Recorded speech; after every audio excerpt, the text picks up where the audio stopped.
Welcome to Clarendon House, built in 1838 for James Cox, an Englishman who migrated from Wiltshire in the UK. He was a very wealthy wool grower and merchant. This is a three-storey Georgian house that we're going to have a little walk around and show you how life was back in that period. Anyway, come along with us and see what we can discover. Bye.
In the 1830s, James and his second wife, Eliza Cox, built their grand colonial house and agricultural buildings.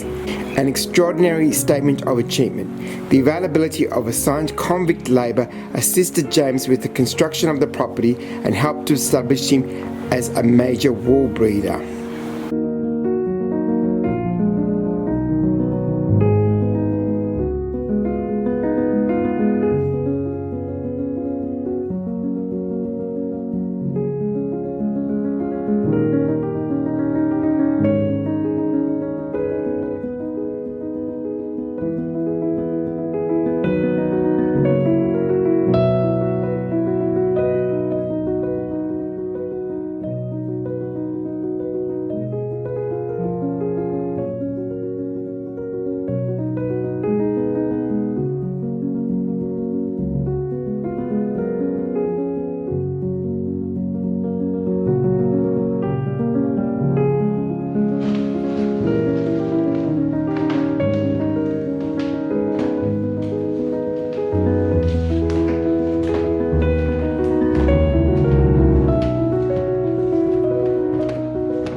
generations of the Cox family lived at Clarendon from settlement to 1917, with Teresa Wilmore Cox leaving the property 100 years after settlement by the Cox family. Clarendon House. Picture this, 1830. Convict construction and local labourers. 8 years later, we have this beautiful Georgian inspired. They actually say it has a little bit of the South American plantation house look about it as well. 19 children, can you imagine? From 2 wives. The first one was the daughter of a convict, and she died at 26, but I think there were about 8 children then. And then the second wife, there was, I think, another 11 to follow.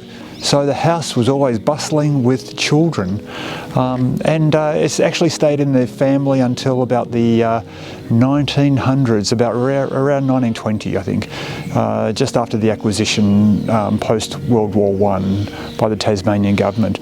Taken over by the Trust in 1963, and then they have taken on a whole lot of work and restored as much as they can, but well worth the visit. Very inspiring about a bygone era.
The Vandemonium Society at Clarendon represented a broad cross-section with James's large family, as well as being the employer of many convict and free workers. In 1838, James had 46 male and 27 female free people working at Clarendon, as well as his convicts. Cox employed an average of 36 convicts during the period 1830 to 1835. He was a leading campaigner in the anti-transportation movement.